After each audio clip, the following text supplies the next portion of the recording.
Hello, everybody, and welcome to the beginning of Program 18 from the essays in Externalization of the Hierarchy.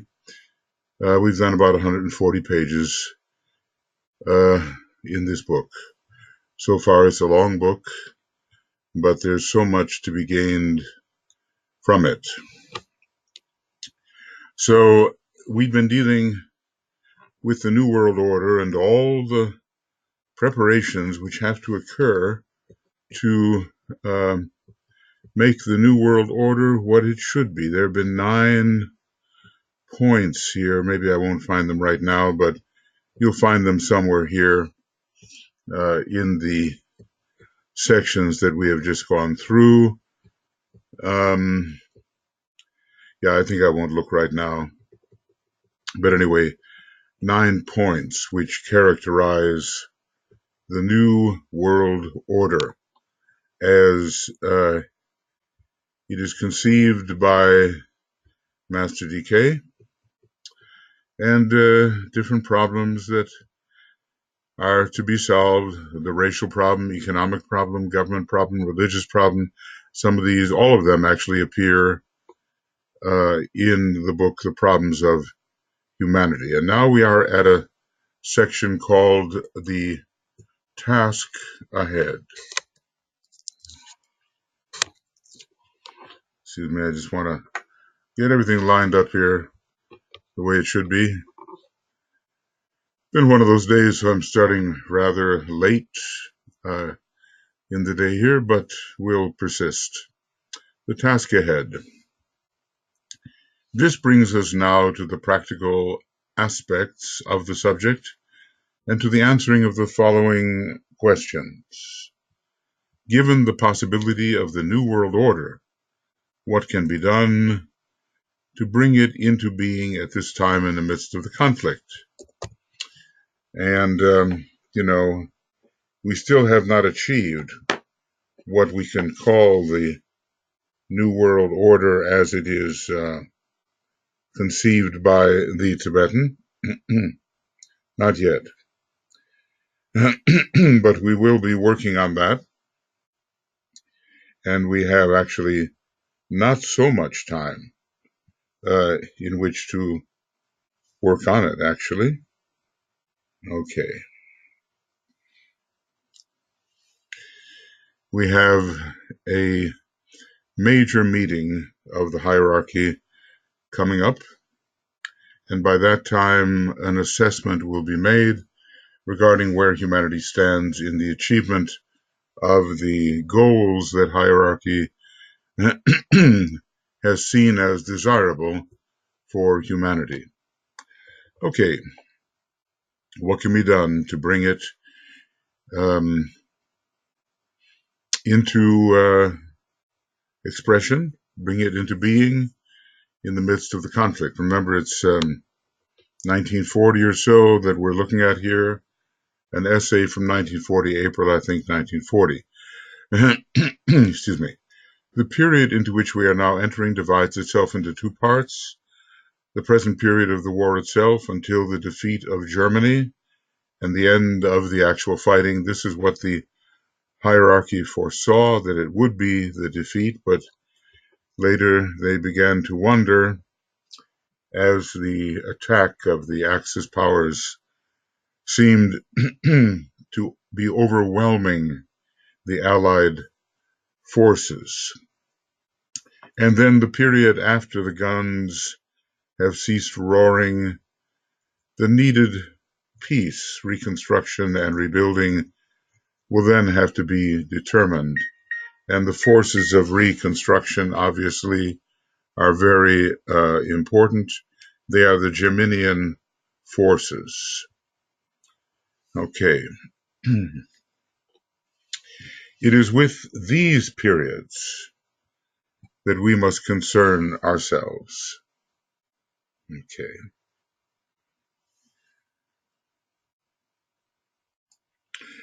So, it is with these periods that we must concern ourselves. They are and will be times of great difficulty and of painful conflict and adjustment. So, the hierarchy anticipated another couple of years for the fighting of the war. It actually went on about 5 years from the time of this writing.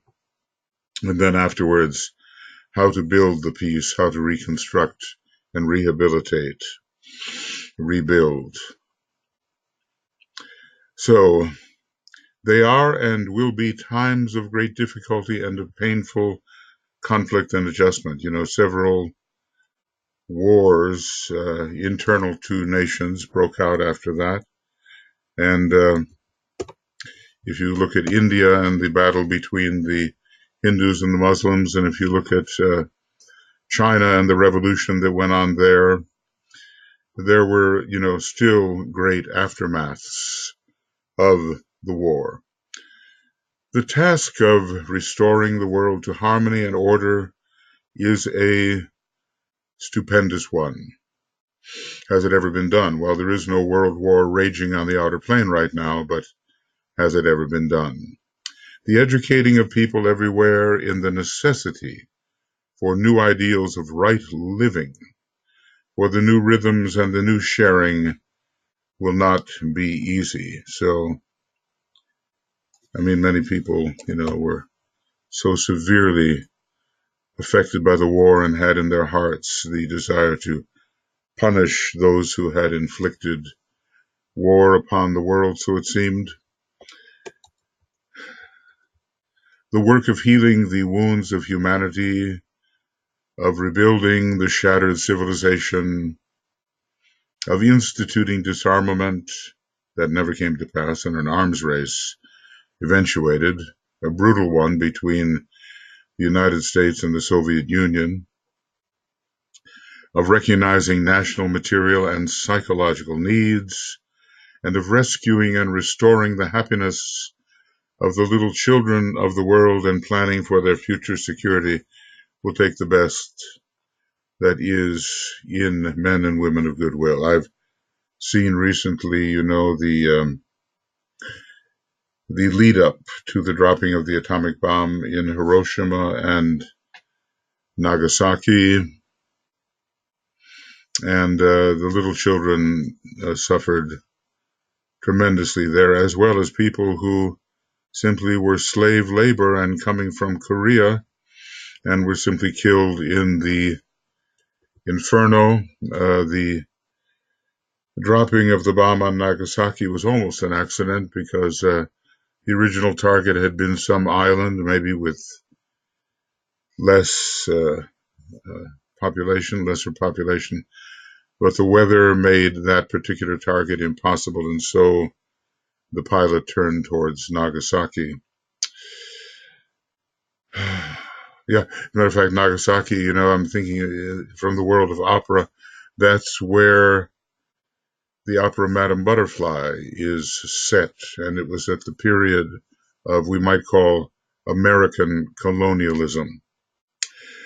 The work of healing the wounds of humanity, all these meeting the needs of the little children, etc., planning for their future security, all that is going to take the great effort of the men and women of goodwill. Well, much of that has been done with respect, interestingly, to the shattered nations of Japan and of Germany. And I think with Italy, there was never a question, though they suffered great, financial difficulties.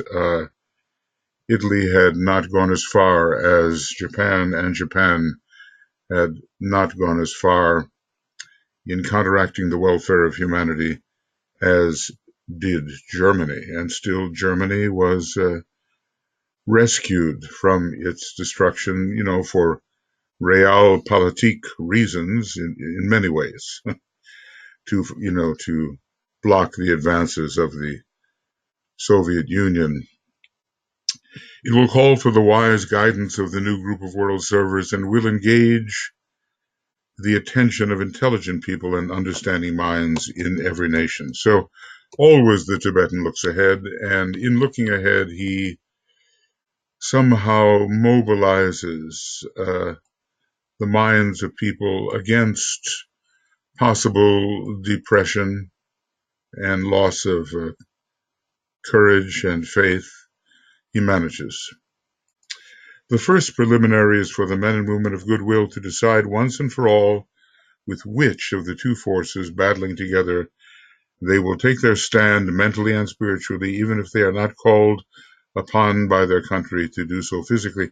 And this has so much to do even now with all of us taking a stand in this third and, let us hope, psychological phase of the Great War, when there's a rising again of the powers representing the Black Lodge. They are surreptitious, to say the least, and they are behind these groups, and the groups don't even know it.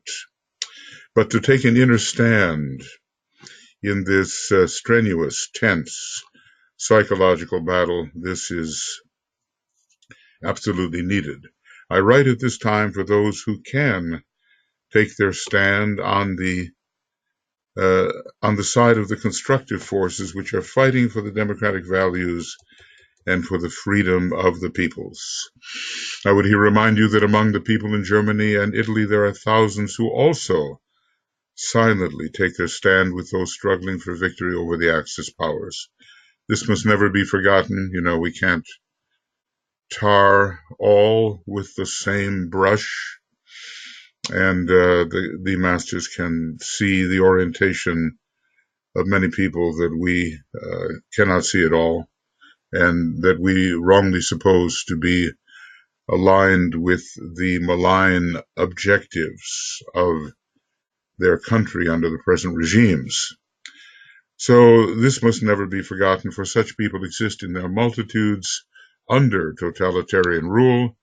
The forces of light are found in every land, but are at present only able to express themselves effectively in the countries ranged against Germany.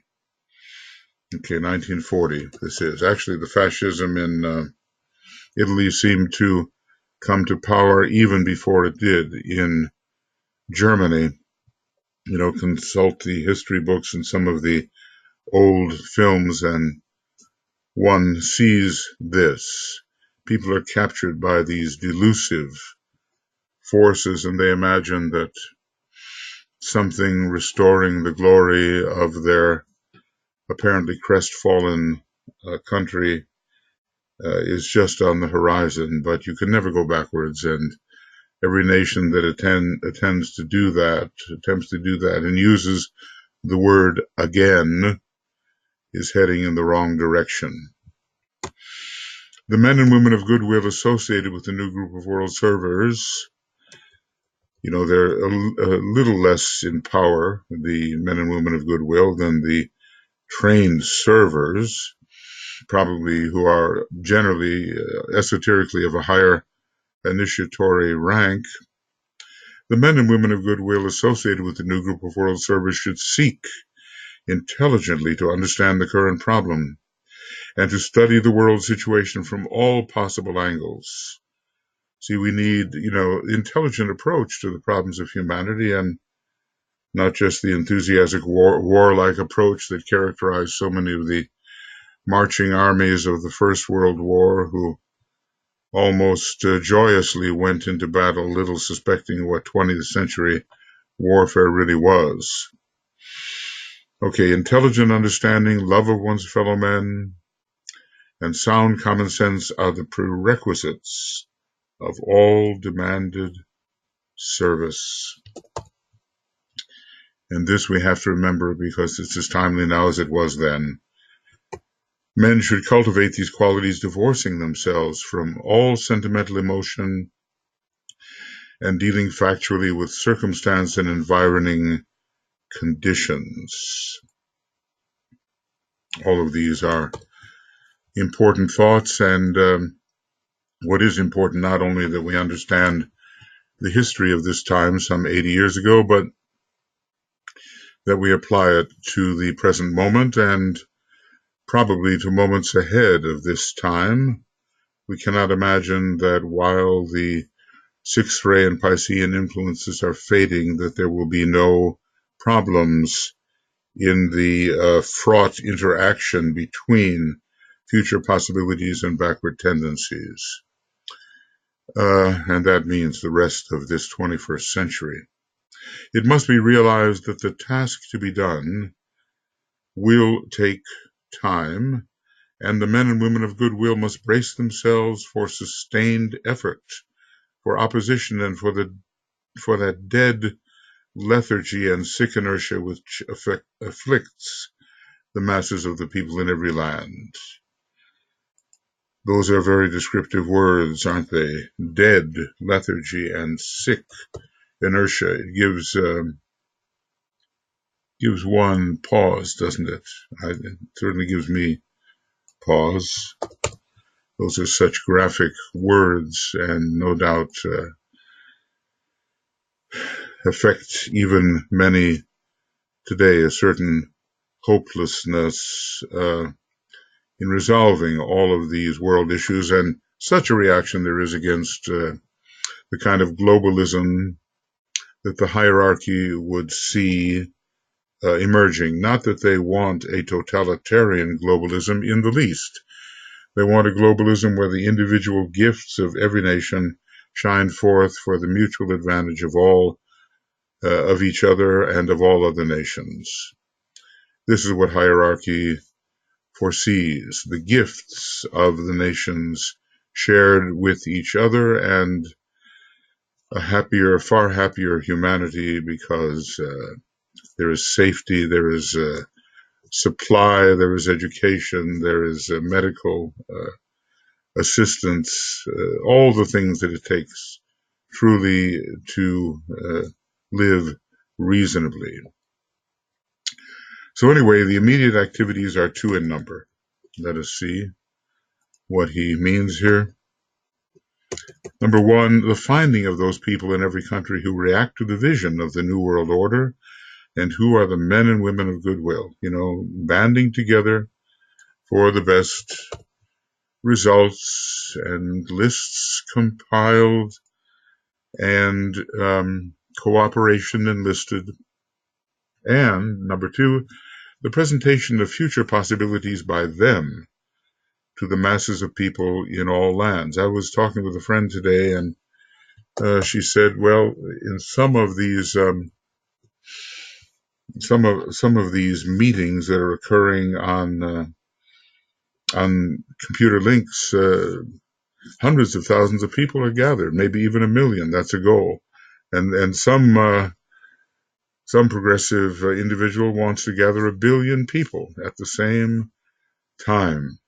Well, that is an extraordinary hope, but not beyond the reach of our technology. So we have to offer such possibilities as will truly inspire those who wish to work with goodwill in the serving of their fellow human beings. We need to spread the good word and the good news beneath all the difficult, obvious circumstances. Beneath it all, the triangles are at work, the soul is at work, the hierarchy is at work.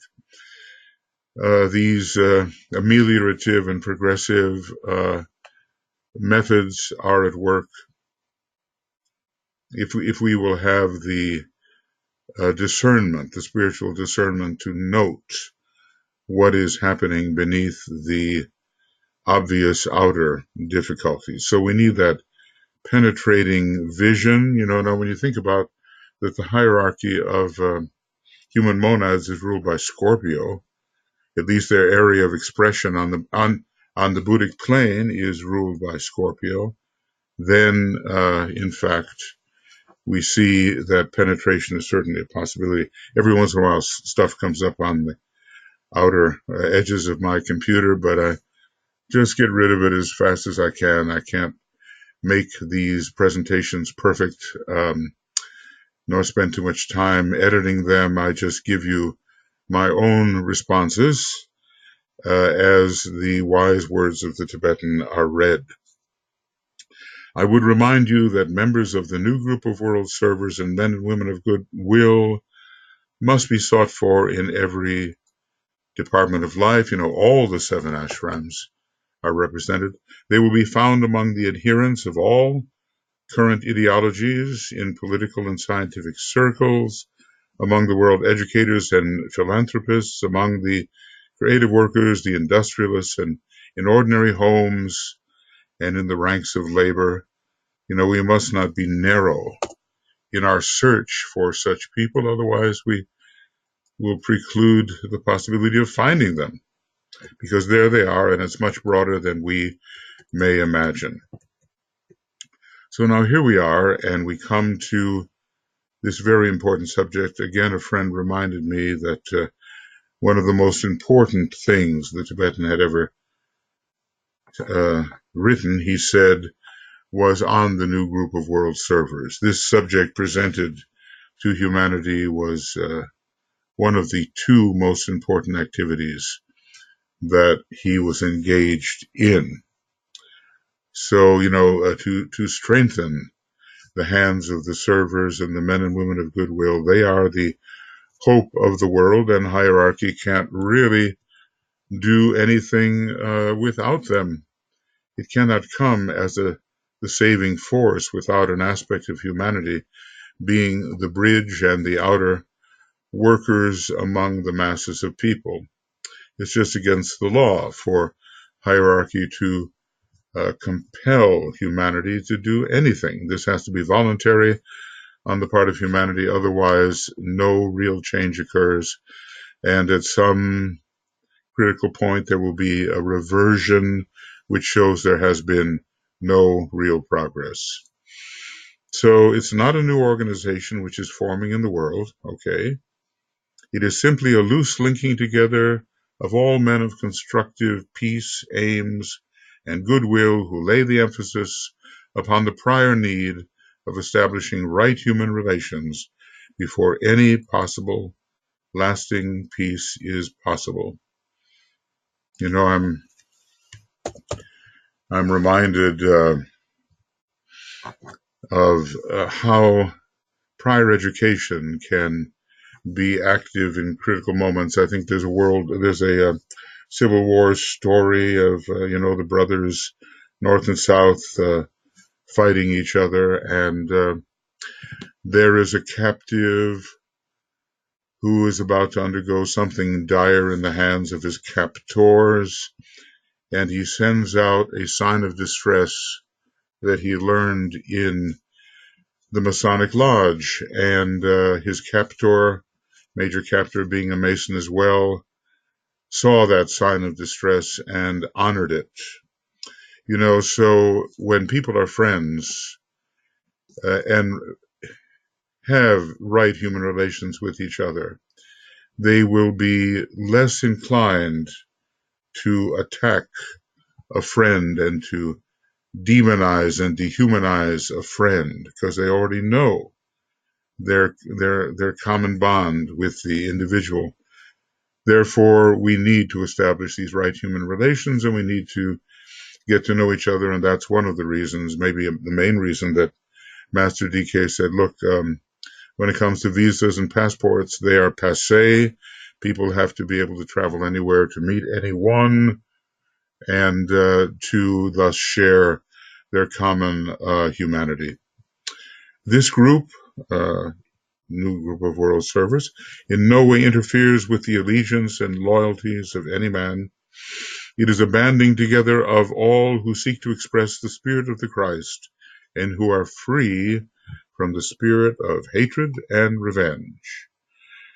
The challenge of this group to the world is to drop all antagonisms and antipathies, all hatreds and racial differences, and attempt to live in terms of the one family, the one life, the one humanity. That's one of those famous quotations, again, that has its origin in this particular book. Drop all antagonisms and antipathies, all hatred and racial differences, and attempt to live in terms of the one family, the one life, the one humanity. It seems so easy to state and somehow so difficult to carry out, such as the distrust which has been built up over many, many thousands, even millions of years.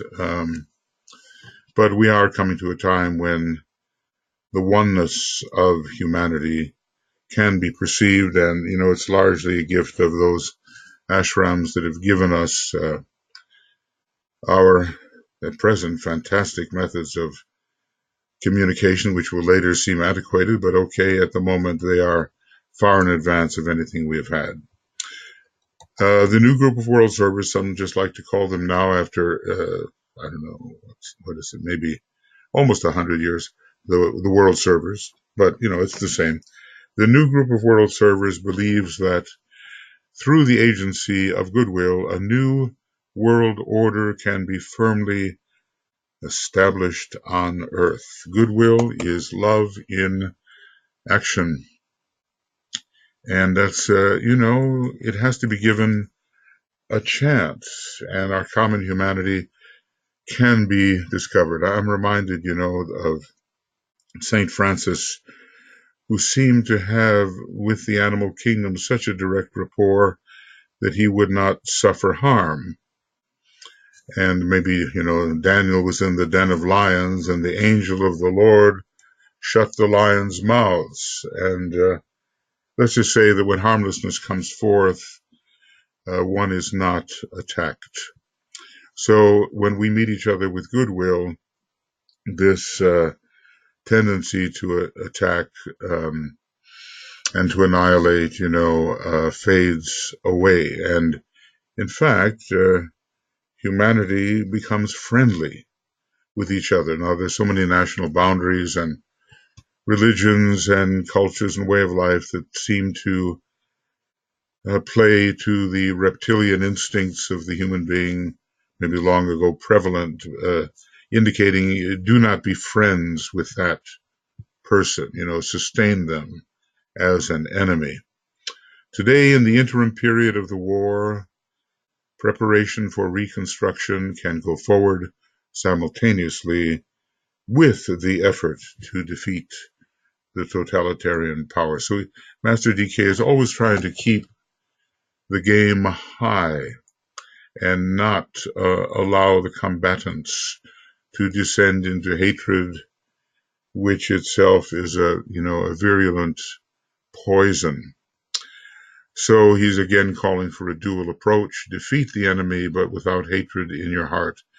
Do it on the basis of principle. And I've talked about those war stories where the people trained in the martial arts and with their codes abide by those codes, even if it means letting the enemy live or escape when otherwise that enemy would have died.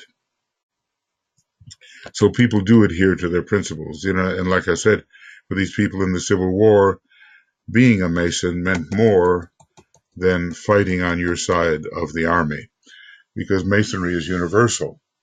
And somehow people know that when you take sides, the universality is gone, even though it has been necessary when combating the agents of the Dark Lodge to take sides.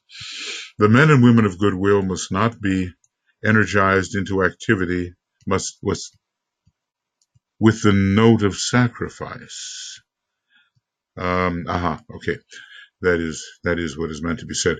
The men and women of goodwill must not be energized into activity with the note of sacrifice. I was noticing that how Japan was utterly defeated from the east by the United States and from the Soviet armies closing in from the west. They had resolved to take the way of sacrifice and fight to the very last man, to preserve national honor and so forth. And it was only with the dropping of 2 bombs of horrendous destructive power that sacrificial will, which was more, again, based on national pride, that was broken. Okay, so not through sacrifice. The war has exacted much of that already from them, right? The clarion note of joy through goodwill activity must be sent out. Let the beauty of that, of what can be, the glory of the vision and the spiritual, scientific, physical rebuilding of humanity be held before them, inspiring them to renewed effort. And that is exactly as we see what the Tibetan is doing in these writings, to largely, of course, to his students and those who are aware that he is an author and is writing and value his writings, but it's meant to spread, right? So sometimes that doom-filled note to sacrifice is falsely used. Well,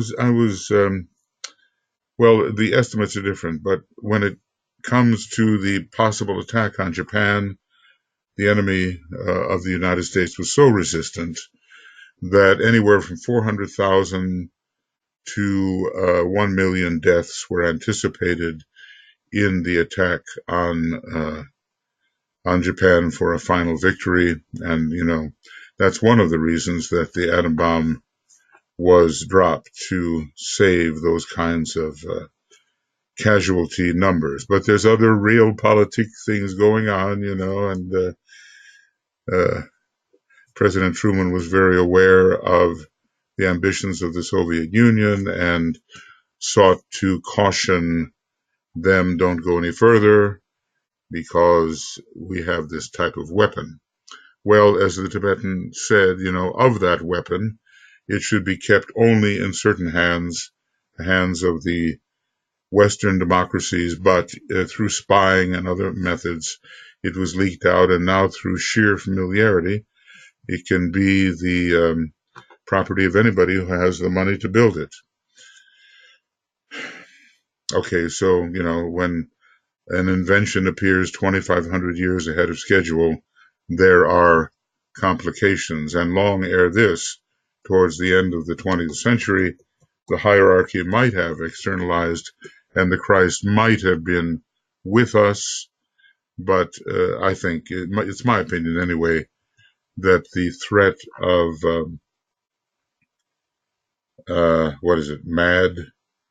mutually destructive behavior. I'm missing the A, but the idea that humanity could be destroyed, I think, changed everything. Through the work earlier done all over the world by the men of vision and of goodwill, there exist today many thousands of people in Europe, America, and elsewhere who are waiting for the guidance which will start them into right activity. In every land, men and women of goodwill are to be found ready to respond to a clear call and intelligent organization in the service of reconstruction. Let them be found. So this is the Tibetan laying responsibility on those who are his students and readers, presumably at least men and women of goodwill, and perhaps in the more advanced group called technically the New Group of World Servers. Okay.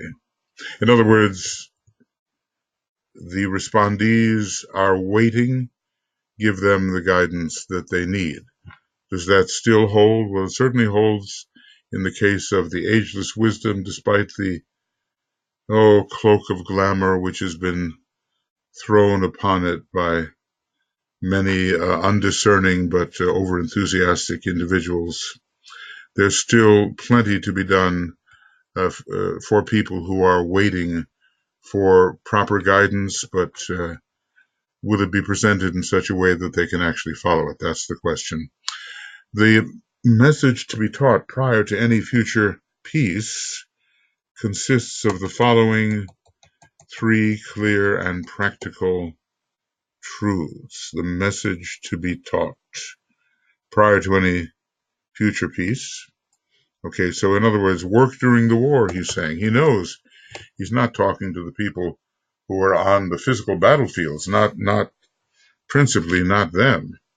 He knows something else, he knows that he's talking to people who have intelligence and the right kind of will and some esoteric training, and they have to be put to use in the educational field. Okay, so the message to be taught prior to any future peace, and what are these messages? 3 clear and practical truths. Number 1, that the errors and mistakes of past centuries, culminating in the present World War, are the joint errors and mistakes of humanity as a whole. I mean, I guess everybody's errors and mistakes bleeds into the common error and the common mistake, which determines humanity's condition. This recognition will lead to the establishing of the principle of sharing, so needed in the world today. And in the healing rules, talks about the ancient law of evil sharing, and another law, of course, the sharing of good. I'm missing out on the words right now, but there's something about evil sharing. So if we don't think in a projective manner that we are simply attacking the source of all evil, and we take some responsibility for the thoughts which motivate people and the emotions, then it'll be much easier to achieve the peace and the harmony. Okay, so that's one thing. It's everybody's fault. Basically, he's saying that, and when we are relieved of that very psychologically satisfying principle of projection, much can be accomplished. Number 2, that there are no problems and conditions which cannot be solved by the will to good. Goodwill nourishes the spirit of understanding and fosters the manifestation of the principle of cooperation. The cooperative spirit is the secret of all right human relations and the enemy of competition. And now you just think about how much the strictly capitalistic system enshrines the principle of competition. But competition is fragmentation, and obviously there's a multiplying effect when you put many abilities together rather than having them contend with each other. So the idea here, the main thing here in the first one is joint errors and the mistakes of humanity as a whole. And the main idea here in the second one, basically, well, the whole thing is of value. The cooperative spirit is I'll just sort of highlight that or enlarge that, is the secret of all right human relations. And number 3, that there is a blood relationship between men, which when recognized, I suppose, literally so here, dissolves all barriers and ends the spirit of separativeness and hate. The peace and happiness of each is the concern, therefore, of all. This develops the principle of responsibility and lays the foundation of right group corporate action. So let's just say blood relationship between men, which dissolves all barriers, and I'll just it's all important, But what's really important is that we assimilate this and remember this, when we have those moments when the activity of the apparent enemy seems so egregious, seems so outrageous, but we have to keep that inclusive attitude, which has us share in our common humanity, ending the effects of the barriers which fragment us.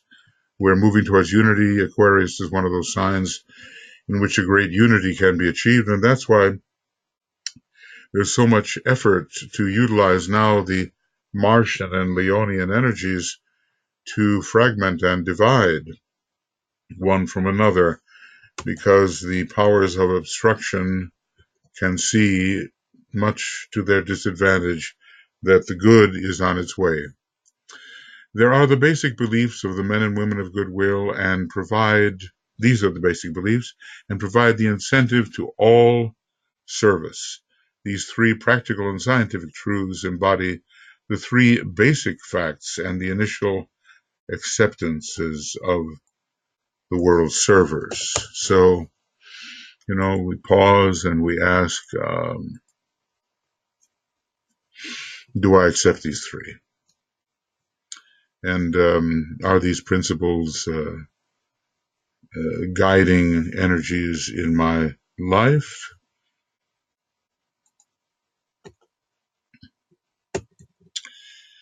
The sharing in sin and evil, the cooperative spirit, and the recognized that the same blood is running in all veins.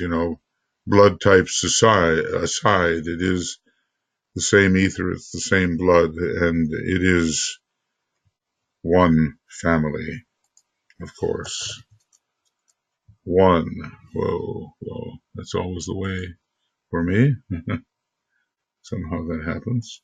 So, one human family. That's the truth of the matter. I remember when that photograph book came out in the 1950s, was it called The Family of Man? And it had astonishing pictures, photos of all manner of living in all manner of countries. And if you pick that up and you couldn't walk away from it after looking closely and feel related to everybody, then somehow the message of the book did not have, that was clearly present, did not have an impact upon you.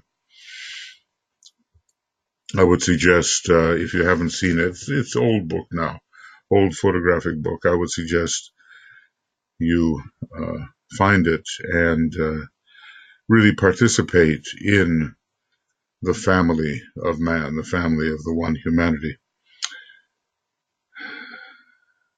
So these are the basic incentives. These are the basic beliefs, these three. And, what does it take to be a member of the new group of world servers? Well, there are many lists, but by the time we're finished with all the lists, we do really have the will to good and goodwill and the brotherhood of humanity and the realization of unity and even of oneness. So these principles, these three practical scientific truths, embody the basic facts and the initial acceptances. I suppose there are more as one enters more deeply into it, of all world service. They are contrary to no world position, subversive of no government or religious attitude, and are innate in the consciousness of all men, evoking immediate response, and their acceptance will heal the international source. So here he is in April of 1940, still talking about these things, though I think we will find that as the possible results of the war become more severe, that he has to take on the evil, rampant evil, in a still more direct manner. I call on all the men and women of goodwill in the world to study the principles of the New World Order. Well, he's given them, and it is for us to study, and since that New World Order has not yet materialized, we still have much to study. I call upon them as they fight for justice and the rights of the little nations and the future of the children of all nations to begin to educate those whom they can reach in right attitudes and in that far or foresighted vision, which will make the mistakes of the past impossible in the future. To begin to educate those they can reach in the right attitude, making past mistakes impossible. And this, while the war is raging, and I assume it did take place so that the spirit of revenge could be avoided and the spirit of constant uplift could be present and the eye could be kept on the goal. It's very important not to descend into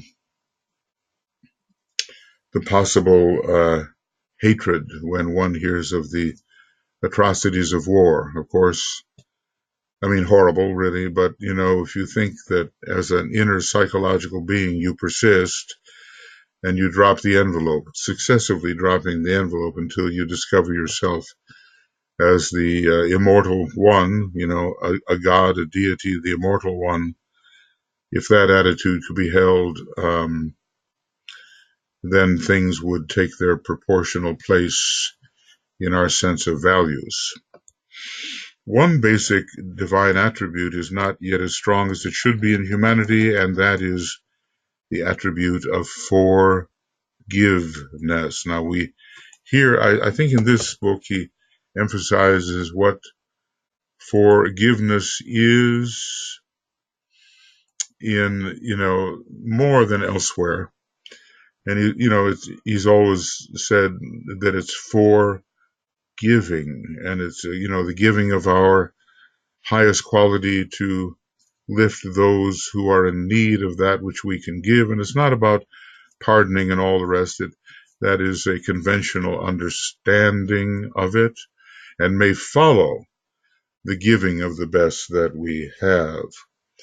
It is still associated, he says, with magnanimity, great souledness, generosity, forgiving and forgetting, as they say.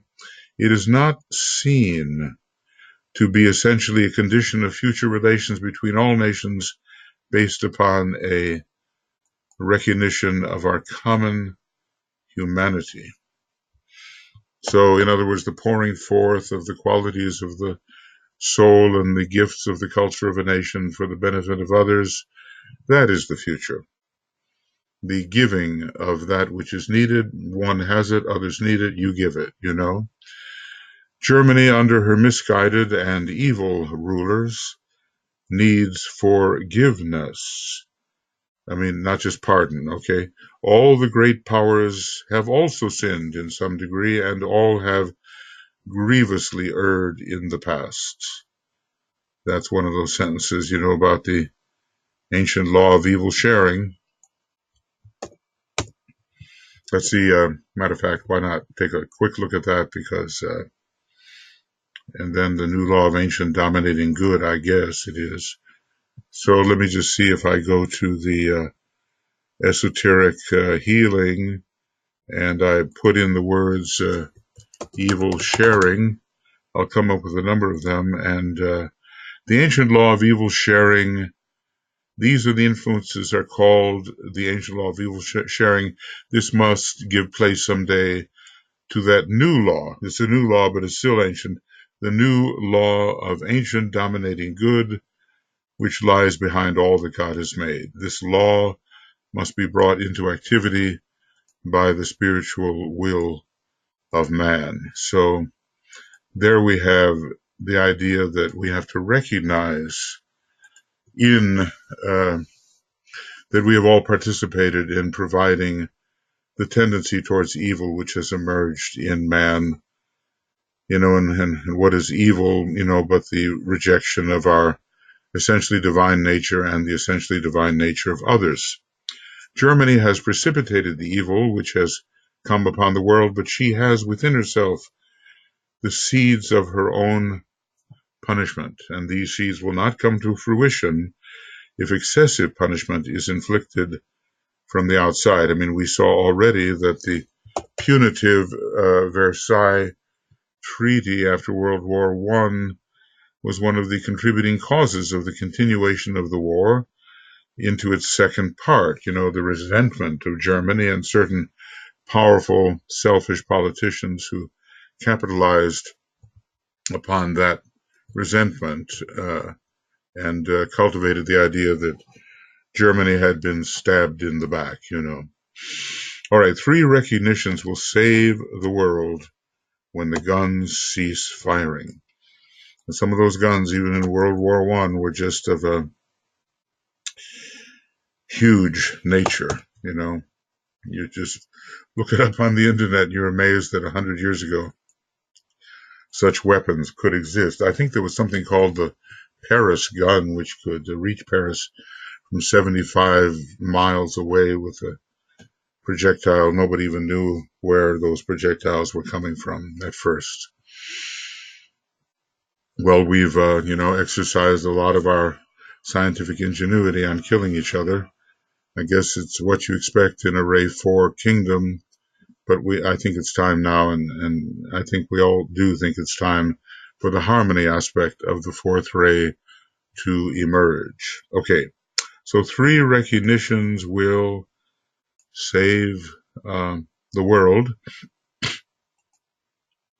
when the guns cease firing, and apparently the world needs some saving, because it's not a foregone conclusion that the world would be saved when the guns cease firing. Number 1, the recognition of joint responsibility for past conditions. The truth that all have sinned must be faced. And of course humanity wants to indulge in the idea that all sins will be forgiven, by vicariously and so forth. But basically, Master Moria tells us, correct this thought with the right action in the future. Number 2, the recognition that though the German people weakly acquiesced in the rule of Hitler, they are basically the victims of an organized deception. I think so easy to visit upon a people when their personality sign is Pisces. Since 1914, they have been told only lies. The future New World Order will inaugurate an era of truthful propaganda and the national and international information. And that's very interesting that they've been fed a constant diet of lies, and they came with their vulnerable Pisces personality simply to believe what they have been told. There's a great tendency in Pisces to believe, the gullibility factor.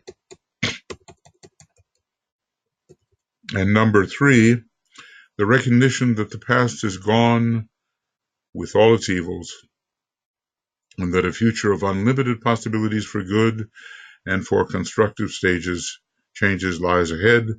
The future must be developed by all nations in the closest collaboration. And basically, I don't know, this is, I don't know what happened there. All right, this is the spirit of optimism. So we need that definitely to work courageously for the future. Optimism. Okay. The recognition that the past has gone with all its evil and that a future of unlimited possibilities for good and for constructive changes lies ahead. The future must be developed by all nations in the closest collaboration. All right, so these are 3 recognitions which will, save the world. And even now, why not now? Because these recognitions are still not universal. It is not accepted that all have sinned. You have sinned. That's the typical projective method of thinking. And that Germany has been victimized by lying, and that the vulnerable, susceptible German people have had the lies impress them and make wrong action, well, maybe almost inevitable. and that the past is gone and better is to come. Definitely. Okay.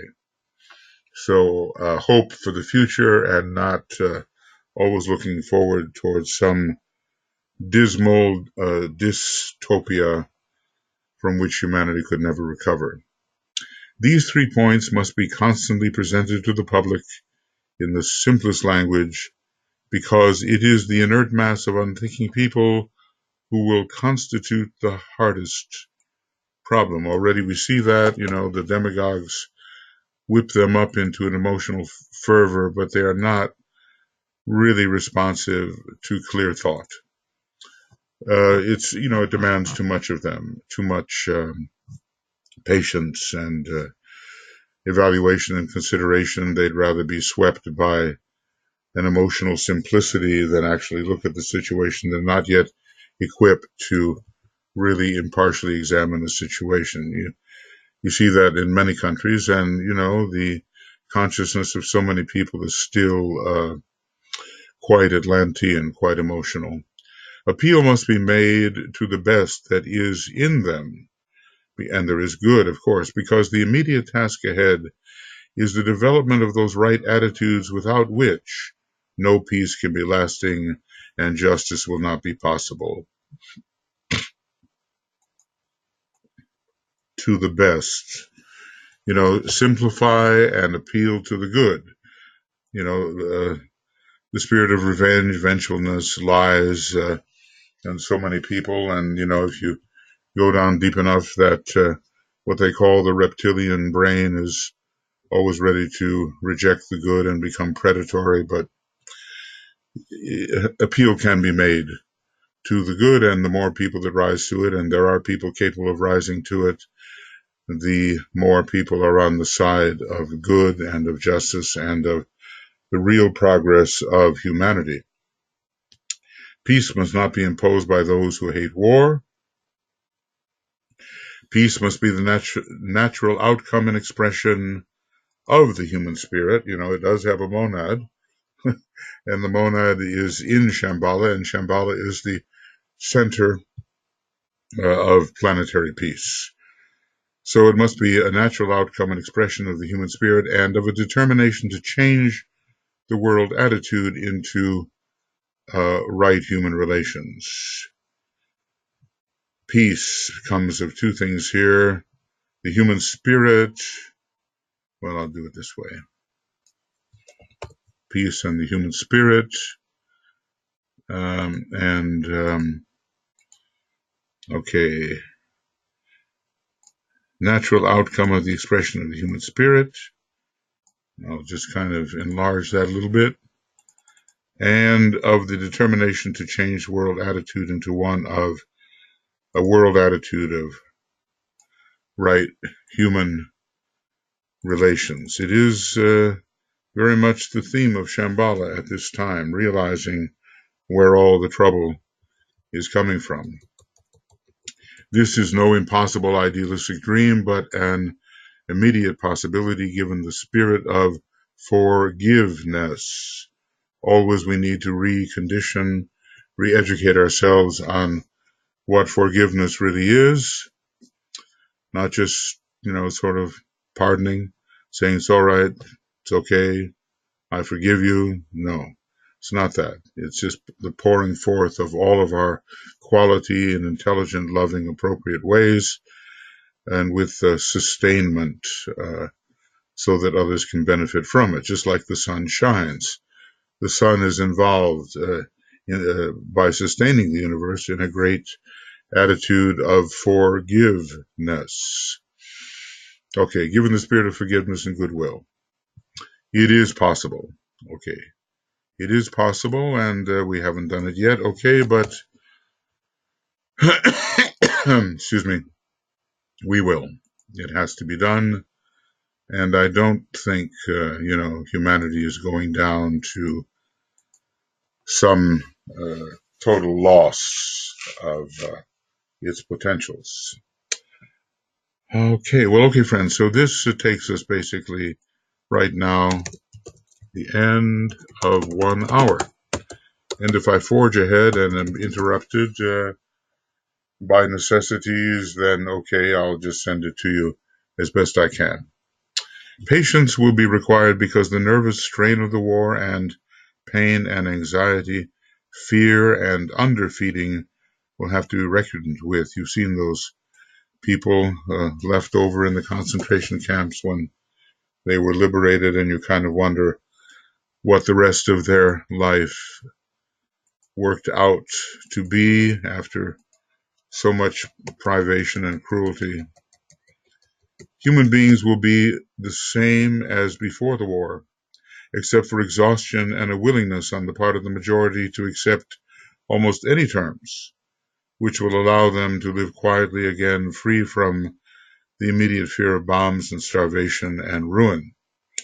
Well, yes, maybe it takes more than a war, even of such terrible proportion, to correct human nature. The great need will be for slow action. Remember second ray, isn't it? Is it not so? So, second ray and what's called wise use of slow action. The great need will be for slow action, leaving time for the needed healing processes and adjustment before the final peace terms are settled by any nation sitting in conclave.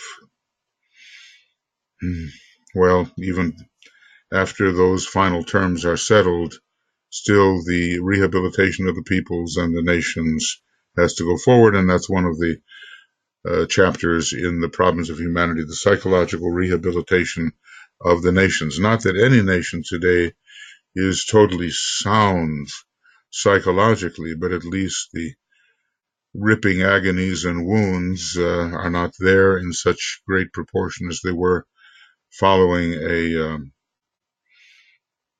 dreadful war. The great need will be for slow action, leaving time for the needed healing processes and adjustment before the final peace terms are settled by the nations sitting in conclave. Nations will have to shift from a war footing to settled peace activities, and from the organized tensions of war to the comparative relaxations of peace. You know, there are some people, I think, who, with no service to human thinking, insist that human nobility can only be drawn forth by war, and peace is equivalent to corruption. And maybe there are such Spartans among us, but I don't think that they can be allowed to prevail, because they would ever be encouraging hostilities.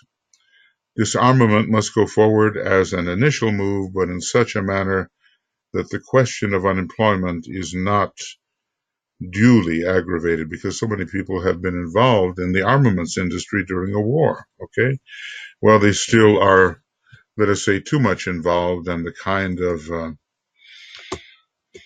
well, yeah,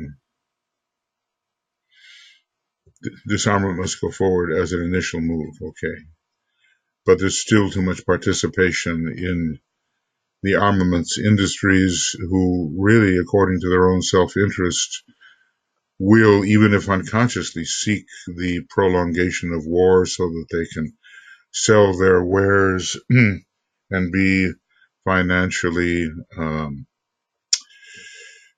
profitable. The turning of the cannon into plowshares, they shall beat their swords into plowshares and their spears into pruning hooks. Is it Isaiah, or it's some prophet, from the Old Testament? The turning of the cannon into plowshares must be carried out with judgment, and only wide international planning can take care of this stupendous process, because, as he says, the nations have now to get off the war footing, and some will resist, and onto a peacetime footing. Did that ever really happen? Because the whole issue about communism and stopping communism, and was it called the Truman Doctrine, to stop communism wherever it may be emerging. The Korean War followed for America, and the Vietnam War under the same kind of mantra, stop communism wherever it shows the possibility of expansion, contain it always where possible. And this is from the perspective of the United States and some of its allies, perhaps, and from the perspective of the communist countries that take advantage of the possibility of imposing communism on other countries. Okay, the settling of national boundaries and spheres of influence will be one of utmost difficulty. This is the kind of Yalta meeting with FDR and Stalin and Churchill, and spheres of influence were meted out and can only be satisfactorily determined if goodwill is actively present and consciously used, and I don't think it was at that time, and when the wishes of the people involved are consulted in a non-partisan spirit. Well, the people have certain traditions in their national life, and there are certain areas which are ethnically along a certain line, and they simply may be transferred into the domain of another nation. It happened with respect to Finland, where the entire Karelia, one of the major areas of Finland, I know about it a little now, and the right hand of the Maiden of Finland were given to Russia as a recompense for the damage inflicted by Finland upon Russia during the war.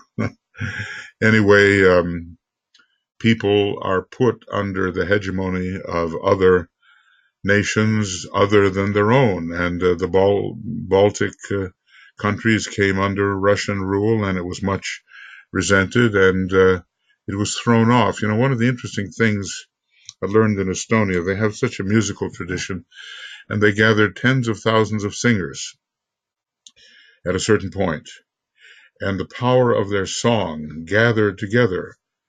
Imagine a choir with 10,000 people or more. I don't know the exact numbers. It was just huge. The sound broke. It seems the sound broke the will of the occupier to further occupy.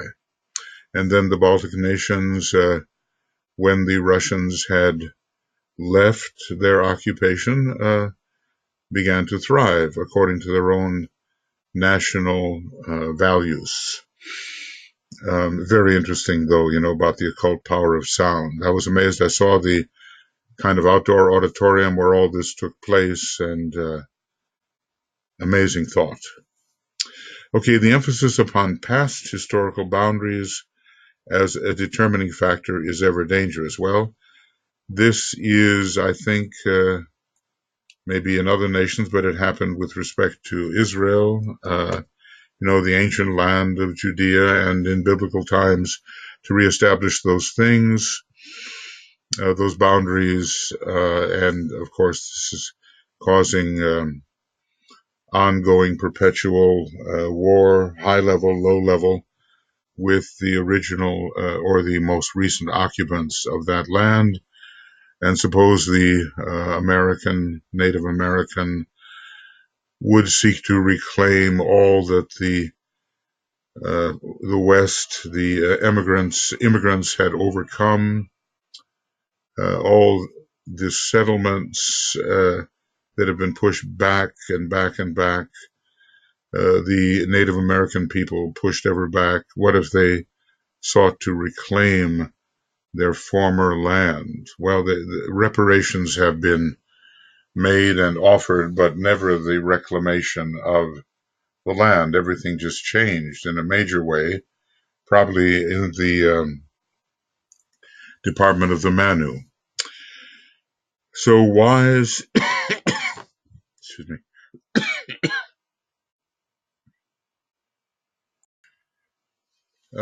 what does it say? Wise and slow action will be needed, and proper consideration of population desires. Well, the people are rarely considered, and it's all manipulated for the most part at the head level of government, and thus it was with the Alta Agreement. Spheres of influence were carved out by world leaders, namely three of them, who were considered victorious at the time of the ending of the Second World War, and others overlap areas may not have been considered at all according to referenda or votes of the people who would be affected. So we have, certainly we did not have the nonpartisan spirit at all. It was national, it was partisan, it was for the advantage of the particular nation that was a victor. The victors make the rules, okay? So, population desires, no. It is not the restoration of the ancient landmarks which is desirable. This is a borrowing a Masonic term, the ancient landmarks. Those landmarks, which are ever true philosophically, have to be preserved, but not the materialization of such things. It is not the restoration of the ancient landmarks which is desirable, but the restoration of national and racial spheres of influence in accordance with the present situation, so that the people remaining in these contested areas do not feel that they are occupied. Let's just say the sense of being occupied must not afflict the consciousness of those in contested areas. It is not the imposition of any particular ideology upon the world or its removal which is of importance, but the establishing of those world conditions which will give all the nations adequate food, the necessities of life, the opportunity to express themselves, and to make their unique contribution to the welfare of the whole family of nations. It makes such sense, but there is that within human nature which sadly does oppose the good, because selfishness is a stage through which all must pass, and for a long time in the creation of nation states, selfishness has been the rule. The truly uniquely generous nation, always thinking of the welfare of others and sharing of its bounty in a consistent way without ulterior motive, does such a thing exist? So even when it comes to democracy, you cannot impose it. As a matter of fact, it's rather against the spirit of democracy that it be imposed on anyone. It's supposed to arise from the will of the people, if possible. So adequate food, the necessities of life, the opportunity to express themselves and to make their unique contribution, this is what's important. Every nation has a soul. It has certain qualities. Every culture has certain gifts.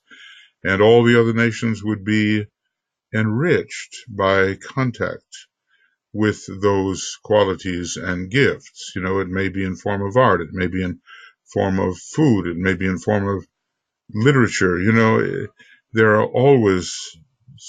always something that a nation has that which given will enrich other nations. But then, we haven't really thought universally in terms of the contributions that our nation, our particular nation, can make. We have thought oftentimes strategically, and when we've given welfare, we sometimes look to making the recipient a client or client state. We look towards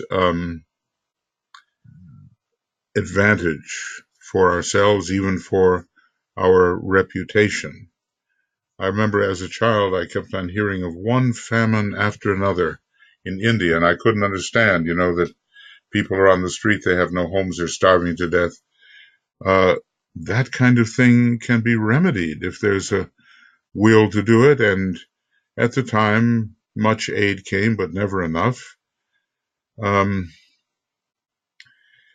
Everything has to be turned around so that the welfare of the apparently other person, other group, other nation is considered. And that means overcoming the stage of selfishness. This means overcoming the typical Martian reaction.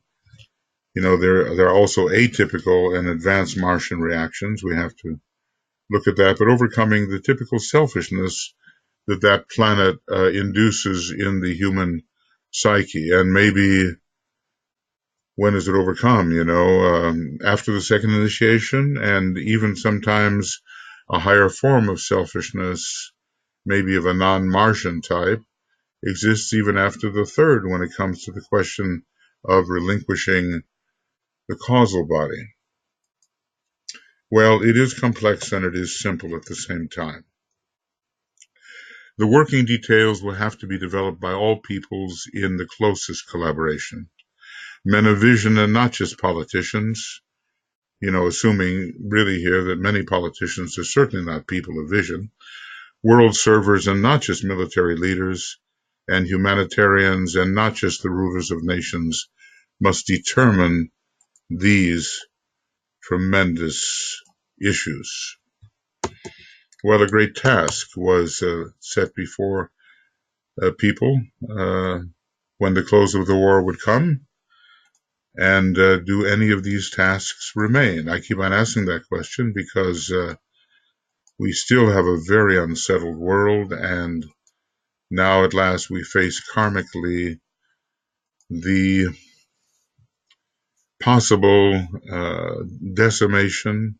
Well, decimation means killing off 1/10 of humanity. It might be a lot more than that, but it's a term that's used to mean the infliction of harm and disaster upon a group. So the decimation of humanity, we do face that because of environmental issues, some of which may be part of the initiation of the planet, but others of which are definitely in our control. If we find, it's just, I was reading today that the biomass of insects upon which so many animals live is being greatly reduced and can lead before long to the starvation of the types of animals upon which we depend, and therefore the imperiling of human life. And so much of this is because of pesticides and other methods of attacking the insect population. And who would dream that the welfare of insects is related to the welfare of the human race, but thus it is. So all of these things are soluble by intelligent people of goodwill who are really concentrating on the matter. And finally, the selfishness must just get out of the way, the selfishness of people who believe in their own false self and, and don't care about the rest. They'll be gone, so what, when all this descends on humanity, they won't have to worry about it. They don't believe in continuity, or they'll be in heaven, or they'll be somewhere else where it's not their affair and they're not the ones to suffer. So we really need, the ending of selfishness is a key issue here, because it's selfishness that blinds us to the real values and prevents us from taking the steps that will save the whole, rather than the super rich, let us say, counting on enough underground buildings, underground facilities to keep them alive while everybody else dies, and then what kind of life would that be? So there are just so many false ideas going around which are, based on selfishness, and it is a real selfishness and egoism, they go together. and it is a real threat to humanity. Somehow the sensitivity must be worked up so we realize that we are the other person. But that so often the sensitivity only comes through suffering. So how much suffering can humanity bear before it becomes sufficiently sensitized to know that the self and the other are the same? It's a real meditative project, and it's so subtle, has to be worked upon, and even the people who have the will to work upon it will find it difficult, and those who don't have the will to work upon it will find it completely stupid and unnecessary and fabulous, um, fantastical dream. Anyway, so these world servers, humanitarians, what is the other one here? Yeah, people of vision. Okay, yeah. They are the ones who have to step forward and not just where power is usually concentrated. And as they do so, they must be able to count upon the support of the men and women of goodwill in every land. So locating men and women of goodwill is tremendously important, and supporting them does more good than we can know. There are people in the public eye who really are good, and they care about the greatest good of the greatest number. They're not strictly nationalistic egotists. So often it goes together that the unenlightened leader of a country is a powerful nationalistic egotist, and that must be counteracted. A new type of leader is really necessary. I just noticed, of course, this is topical, and I'm dating this in a way. Here it is 2019, and I think right now, 5 of the people who have thrown in their hat as candidates for the presidency starting in the year 2020 are women, more than the men. And this is a very interesting development, given the fact that, the nature of the United States is essentially feminine and is on the second ray in that respect. You see very few nations now whose soul is ruled by the third ray. And if there are nations whose soul is ruled by the third ray, which is considered often a partially feminine, partially masculine ray, DK hasn't given them. The third ray is the only ray, as far as what I remember, that is excluded from the soul ray of the nations analyzed. First ray, second ray, fourth ray, fifth ray, sixth ray, seventh ray, they're all present, but not the third ray. And that should give us pause to think, as it is, from cosmic levels, somehow out of adjustment with the other rays of aspect. Okay, the interim between the present time and the final adjustment falls into 2 major periods, and the practical work in each must be clearly defined. We really need for believing politicians to get a hold of this kind of material and to recognize the wisdom in it. The interim between today and the cessation of war, okay, well, that's a very specific thing. Whether it's 1942 or 1945, it's written in 1940, so it's at least 2 years and then turned out to be 5. This must be used in the following way. The interim must be used to educate and stabilize all men and women of goodwill as the war is going on and as the passions are aroused, to discover the workers, humanitarians, and those men and women of understanding and vision who will respond to the principles here given, and point C, to prepare these men and women to work in unison for justice and right human relations in all countries after the cessation of war. And in a way, this was carried out to an extent. The planning for the United Nations began long before the actual appearance of the United Nations as a functioning body, and those who prepared for it were certainly disciples. Among them, I do believe, Eleanor Roosevelt was found, and certainly, she and her husband were a team, and DK often refers to that great disciple, FDR, but his wife was right in there and had a tremendous positive effect on the psyche of America and the international peace and right relations. She was a Libran of all things, and that is the sign of peace. And she had Sagittarius on the ascendant to give the vision. Okay. Then number 2, the interim between the end of the physical fighting and the final peace settlement. Well, maybe it came soon.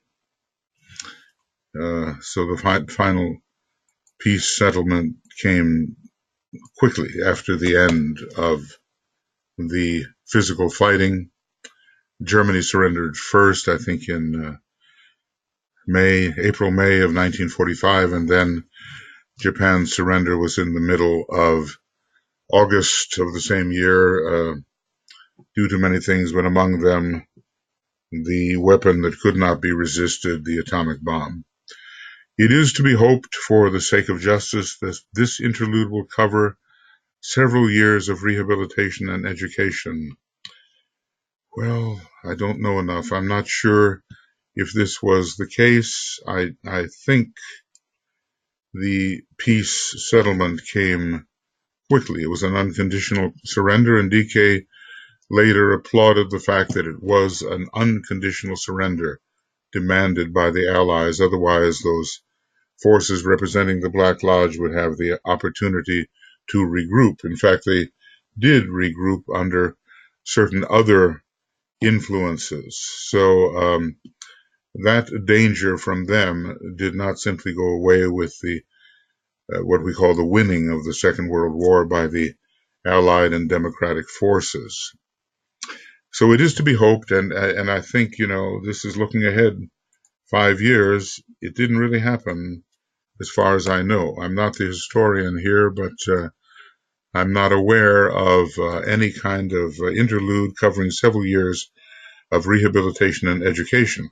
It did occur after the war, but as far as the final peace settlement went, I'm not aware of a final peace settlement coming after a period of rehabilitation and of education. Rehabilitation and education were there, but I think the peace settlement happened early.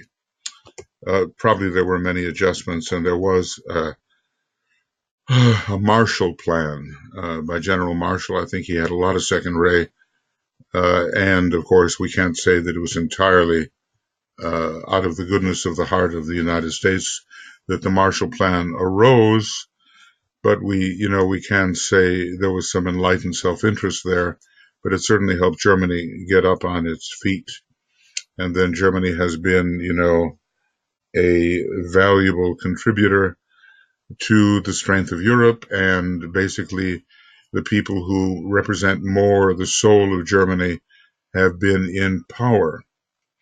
And let's just see if there's a reversion now again, as Nazism and fascism is rising out of fear in many places of the earth, and even with certain parties in Germany and in Italy. Italy seemed to come before Germany in the past war, and again, the success of the reactionary powers in politics are coming ahead of Germany. Let's hope Germany does not succumb to this. There are laws instituted in Germany which make Nazi activity illegal. And, hopefully that will continue to hold. The surprising thing is that in the United States, where free speech is considered sacrosanct, even though maybe not totally understood, the Nazis are rising again more visibly, and they come in under various names. But the Nazism inherent in these groups of young men mostly is very evident. Let's see by the time you get to this where we are with the developments of such unwelcome tendencies. During these interludes between the past and New World Order, the men and women of Goodwill can actively aid the statesmen of all nations by intelligent cooperation in the planned focusing of enlightened public opinion, notice that, not just public opinion, and in defining the teaching and teaching the real meaning of right human relations.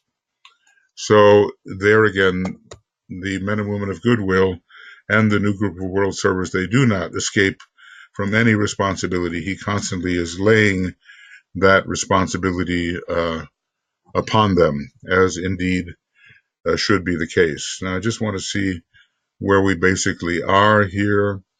I can't make a 5-hour program today, It's just too late. And besides, who are the brave people who will listen to it?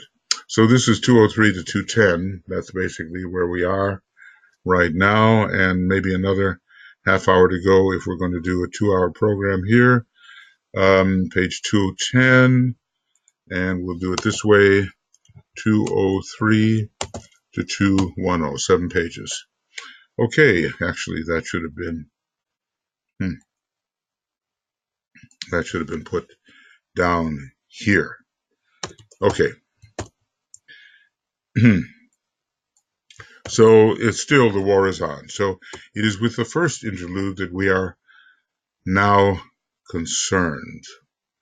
I guess, the interlude after the war began with such positivity, but the entrenched world selfishness, focused in selfish financial interests, were not dislodged, not by any means. And now, at least in the United States, we have people who are thinking in more socialistic terms. Now, when you look at the sign Aquarius, it is a very socialistic sign, but so many experiments in socialism have not really worked because they've eaten into human enterprise, and they have produced a sense of expectancy to be taken care of without laboring, So, socialism may lead to the failure of a state if not pursued correctly. So I don't think we should call it socialism that is the objective in a country like the United States, but there will be care of the entire populace. Now, when you look at Europe, there is care of the populace. The taxes are high, yes, but people, when they need medicine, they can find it. And when they need education and qualify along certain ranks, they can find it. And it costs them only a moderate amount.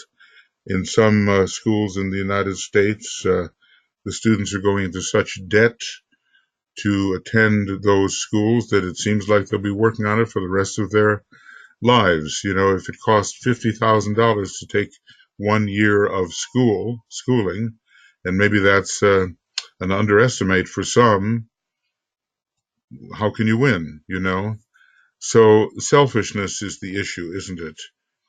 And the willingness to give up something for others. Every once in a while you hear of somebody who's willing to give you the shirt off his back, as they say. And such people do exist because they are somehow beyond the ring pass knot of their own selfish ego. Unfortunately, they are still in the minority, but their numbers are growing. It's one thing to have the ideal of selflessness, and to that ideal many can subscribe. But then when you're actually put into the requirement that you express that selflessness at some sacrifice to yourself, then we'll see the separation of the sheep and the goats. The goats in this case are preferable. Nothing against sheep, but the goats are the initiates. So it is desirable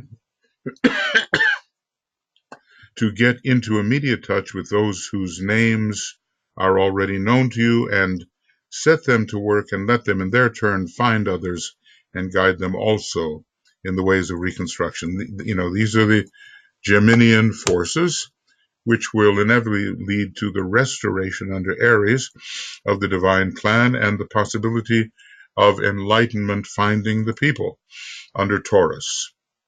Let all these names and addresses be gathered together in central and national mailing lists. It's the old style, but okay, we can do that much more efficiently now. And let them be kept in both New York and London, because he's talking to his headquarters people here now, and there were,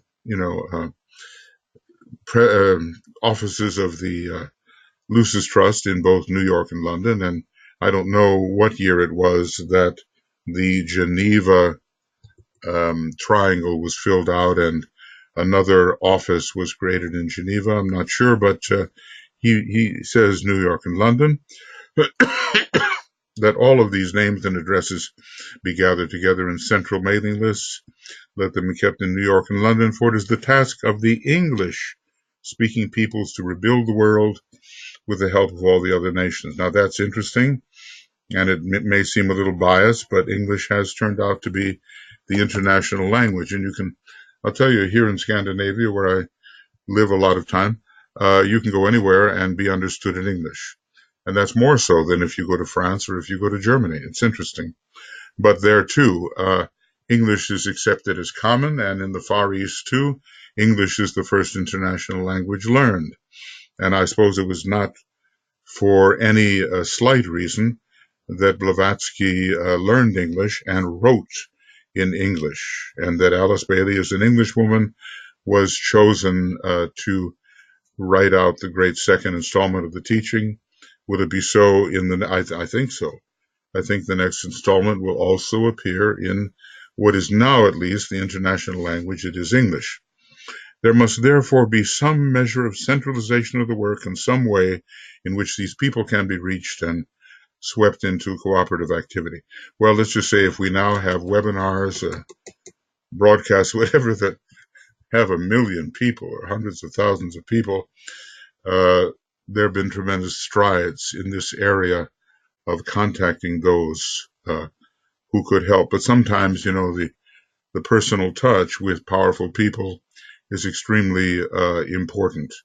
And the disciples of Christ, they said, well, okay, we're going to go out and talk, but what should we say? And Christ said, basically, don't worry, that your Father in heaven will give you what to say.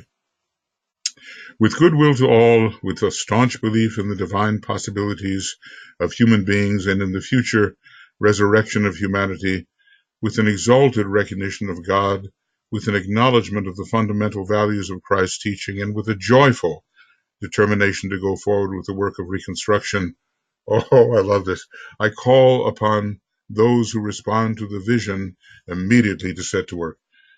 Well, every once in a while, the Tibetan who has been blessed with abundant sixth ray through his incarnations, at least I do believe so, comes up with a great exhortation. You can always tell these exhortatory paragraphs, they rouse us. They're like a charge, every once in a while in ritualistic work.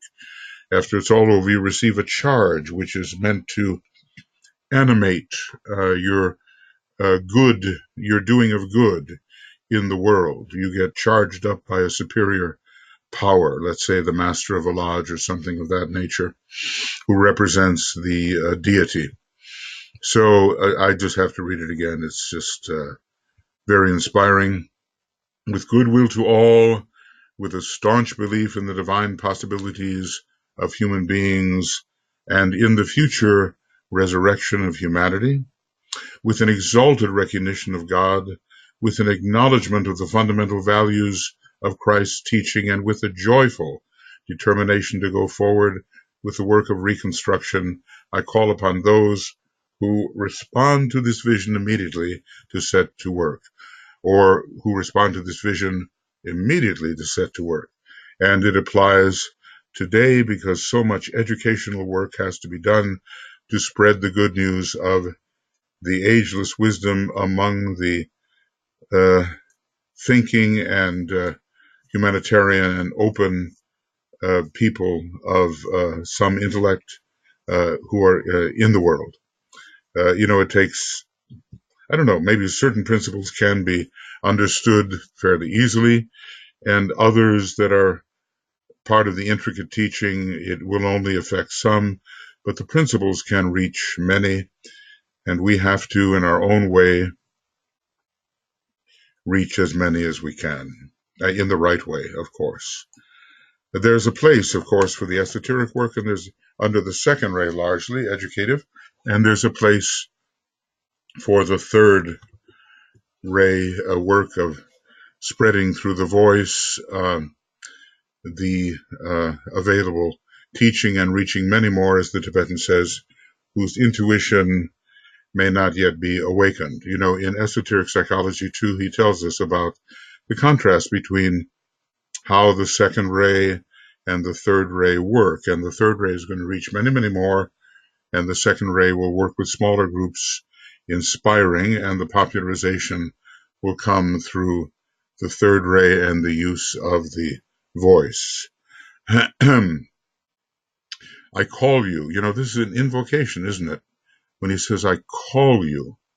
I call you to no organizational loyalties, but only to love your fellow men, be they German. Notice how he puts them first, because those are the ones who are going to be hated the most after the war.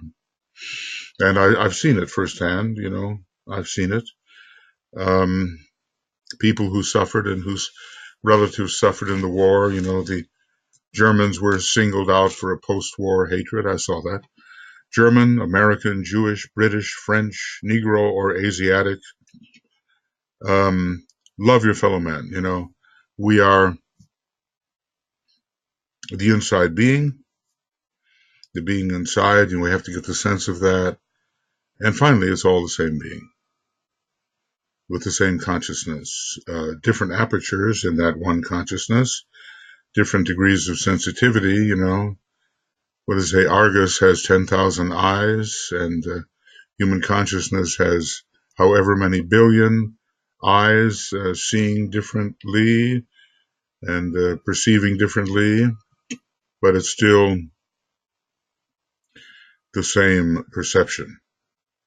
I call you from your dreams of vague beauty, impossible utopias, and wishful thinking to face life as it is today, and then to begin in the place where you are to make it better. What could be, you know, sometimes Master DK is accused of being too mental and his disciples too mental, but what could be more practical than this, more easily understood? His range is very vast, all the way from reaching those kinds of intricacies which it is hopeless for him to explain, and at which he simply hints, to these practical invocatory calls for practical action on behalf of human welfare. I call you to the experiment of right human relations, beginning with your own personal relations to your family and friends, and then to the task of educating those you contact so that they also start a similar work. It is the work of attaining right individual relations, right group relations, right intergroup relations, right national relations, right international relations, right human relations. I call you to the realization that in this work, no one is futile or useless, but that all have a place of practical value.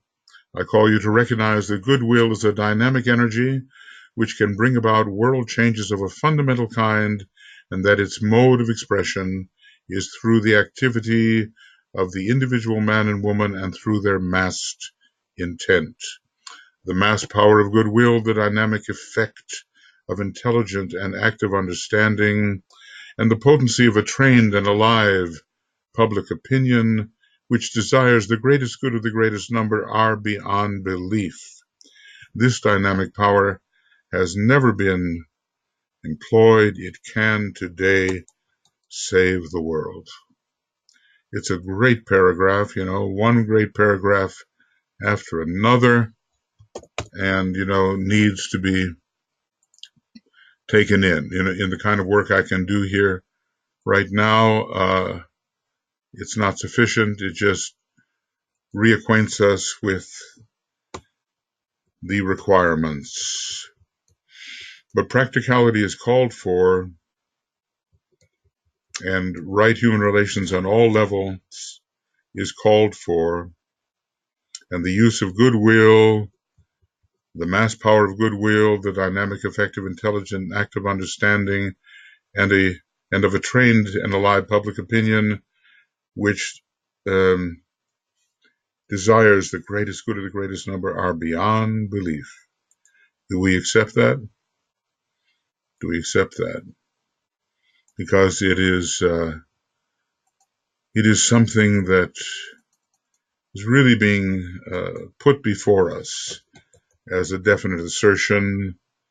This dynamic power has never been employed.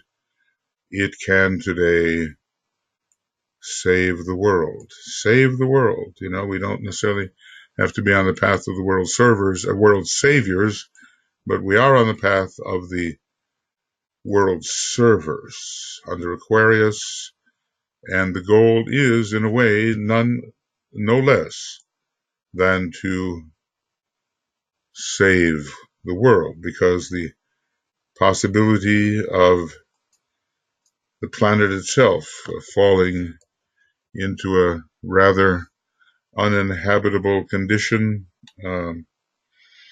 is also present. Well, we've got about 15 minutes to go,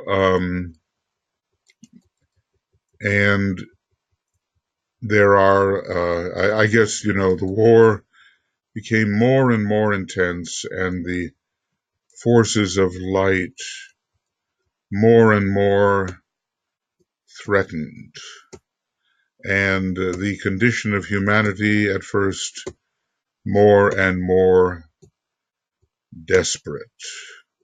I suppose the Battle of Britain was one of the climaxing moments which at least said to the Axis powers, thus far and no further.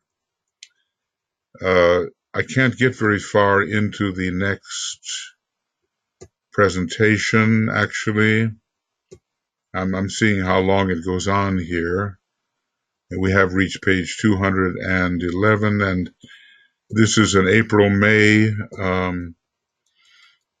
writing, and he's getting quite specific about what can be done. It's a long section up to the world crisis today, which is June 1940. He was writing so much, and some of this, of course, is simply advice and instruction to his workers in the headquarters groups, because it is they who are responsible for carrying forward the will of hierarchy in this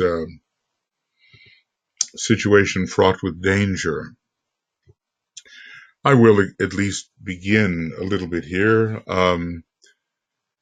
The world crisis from the hierarchical viewpoint. It's got to be a fascinating subject, and my wish would be to be able to continue tonight with this, but I don't think I can do that. Let's just see. So this is April-May 1940. Another Wesak festival will be close at hand when you receive this communication. So sometime in May we could, probably piece it together and see when it was written compared to when they would receive it. Alice Bailey told us to stay away from the dates because they were kind of general and uncertain. I guess she was warning off the ready astrologers ever ready to make significance out of some date. This Wesak festival, its urgency, imminence, and finality prompt me again to attempt to awaken those of you who receive it to the present opportunity and to the spiritual urgency of this high moment in human affairs. So now we're going to get into some occultism from the hierarchical perspective. The 3 full moon periods of April, May, and June. So it's going to be, Easter, Wesak, and the Festival of Christ, or the Festival of Goodwill, Festival of Humanity, whatever we want to call that. These 3 full moon periods, April, May, and June, are most significant and determining, and upon what happens during the next few weeks, whilst the sun is still moving northwards, much will depend. I guess, things were getting, well, the Axis powers were making tremendous gain. And I'm really focusing in Europe here. I guess I don't know how well the Italians did. I think they were often defeated. They didn't have the kind of discipline, military discipline that Germany had. It was not like ancient Rome, but Germany was making tremendous gains. In this communication, I would like to do 2 things. First of all, give you a better idea as to how the spiritual hierarchy of our planet regards the present world crisis, and that will be of interest for us even now in our present underground world crisis. And secondly, indicate to you certain major eventualities which are dependent upon 3 things. Okay, so number 1, a possible divine intervention. Remember, it almost happened in World War I, the solar logos. A possible divine intervention which may be brought about through the aspiration of all right-minded people, plus the intelligent and constant use of the great invocation, now being used in its tens of thousands by the world aspirants in every country. Now, this is 1940, and I don't know whether the new and very militant invocation number 2 was given out yet, but certainly the other one was active, number 1, let the forces of light bring illumination to mankind, and so forth. So now a divine intervention, and that could have been the Lords of Liberation, would count as a divine intervention. Yes, it doesn't have to be necessarily Shambhala, well, it would be Shambhala in that case. It doesn't have to be the planetary logos or the solar logos. Okay, number 2, certain major eventualities, which are dependent upon 3 things. Okay. Number 2, the emergence of certain clear lines of demarcation between the activities of the forces of light and the forces of materialistic aggression. So certain clear lines of demarcation. And, we always seek for clarities. It empowers us. And number 3, the place which clear thinking, wise speech, and skill in action should play in the attitude of the world disciples and the men and women of goodwill everywhere. So let's see here. This is about what? Clear thinking, wise speech, and skill in action. And number 2 is about no, that's difficult. Difference in methods between light and dark. And number 1 is about possible divine intervention. Okay, so we're looking at here, give you a better idea as to how the hierarchy regards the present world crisis. That's number 1. And then the other one, indicate to you certain major eventualities which are dependent upon 3 things. Will it be divine intervention? Well, it was, to a degree, at the end of 1942 and the beginning of 43. Will we really understand the difference in how these different forces work? And what should disciples do in terms of their thinking, their speech, and their skill in action? So it's the mind, it's the organs of speech, and the hands, so to speak, in terms of skill in action. I shall endeavor to speak with a reasonable brevity and clarity, and I do so with complete freedom from what you call bias. I speak in terms of humanity without distinction of race, color, or nation. I have no particular political views because I know that all potential theories, ideologies, and governments are temporary states and conditions, controlling different groups of human beings on their way from the human state to the divine. This is a point of view oft overlooked by many of you who temporarily and oft fanatically belong to one or other of the ephemeral states of mind and passing human attitudes. Now we must say, must interpose, and yet the hierarchy did choose sides. I have no particular religious preferences, knowing as I do that all roads lead to God and that the sense of divinity is so dominant and inherent in the human heart that naught at any time can crush it out. Life, experience, trial, pain, and instinctive human orientation lead all men finally back into the light of God. Wonderful paragraph again. I can and do therefore love all men, irrespective of nationality and present ideas, as do all with whom I am associated. This is a wonderful statement. And every once in a while, DK says something of this nature. He said at one point, did I not love human nature so fully? Something of that nature. I could become discouraged, but he loves human nature in that way, and he does not become discouraged or worried.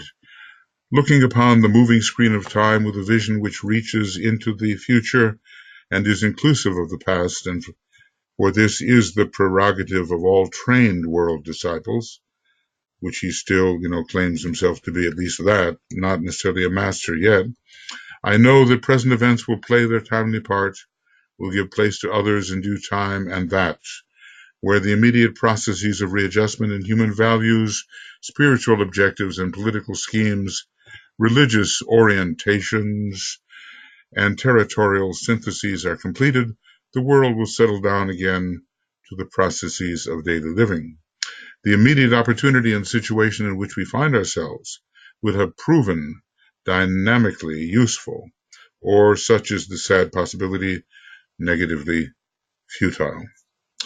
It's still not decided, right? A fresh cycle of civilization, culture, and growth will have been inaugurated, which will be colored by the ancient hues of selfish desire and aggressive acquisitiveness, or by the newer and more beautiful coloring of happy and satisfactory international relationships, of religious understanding, and of the much needed and demanded economic cooperation. Well, this is a DK setting the record straight. Let's put it like this. I'll put it right here that DK is a member of the hierarchy, and in giving us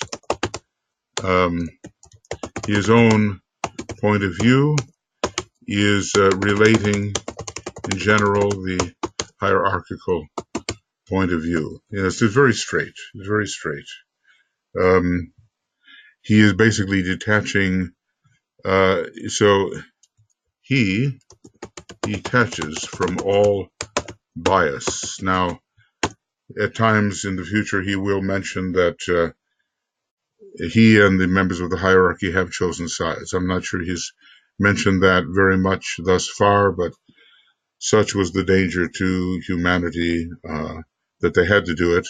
And of course, he's called upon those associated with him to clearly choose sides on behalf of the right future of the human race.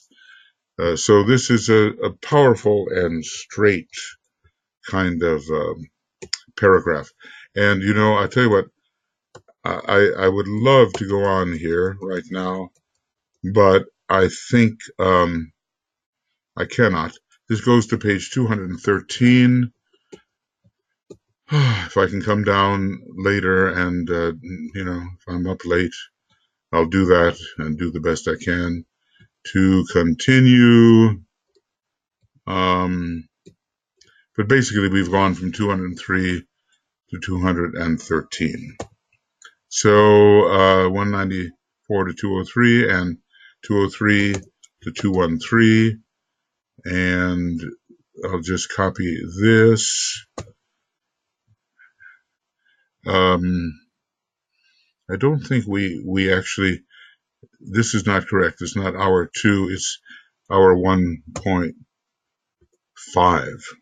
Okay. I think it is. No, it's hour 2. It's hour 2. Yeah, that's right. I understand now. All right. So we'll go on, and I'll put this where it belongs. And I know that, for you, it's much easier to listen to something that is 2 hours long than 5 hours long. I've had a number of those 5-hour stints, but such is my eagerness to get this to you, I just have occasionally to do this. Okay. So we'll do it this way. This is the end of program number 18, and it's 203 to 213, and we'll eliminate this earlier thing. And beginning of program 19, externalization of the hierarchy, page 213 to something. We don't know yet. May not be exactly the best place to do this. This is the 11th of February, and we'll just put 2 X's here as we don't know exactly when we will be beginning. Okay, friends, look, DK has written voluminously, and it's only a fragment of what he might have written. Just a fragment. And yet it's overwhelming to us, given our particular mental abilities. And then it's not only a question of learning, we have to, in every circumstance, try to apply the synthesized result of what we have learned, and therein lies the real difficulty and the real test. But it's best to look from every angle at what he has given. I've read most of the books many times, not all. There are a couple of things I really haven't read except excerpts like The Soul and Its Mechanism, even excerpts from The Consciousness of the Atom. Maybe I have, some kind of bias here that I want to read the DK books first.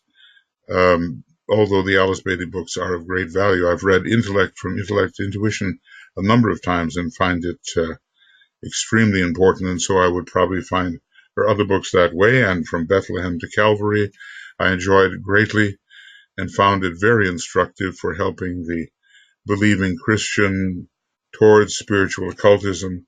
And then, the amazing life of Alice Bailey, not outwardly so much, but interiorly, from the unfinished autobiography.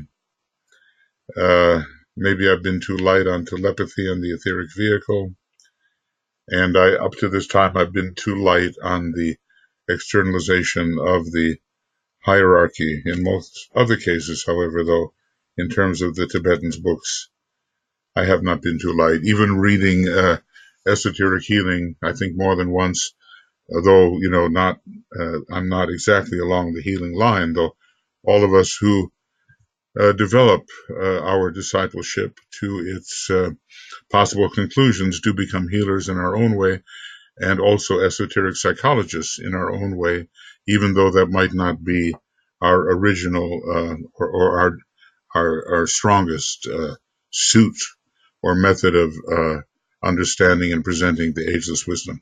So I'll just leave this be for right now, and I'll see what it allows me to do in the near future.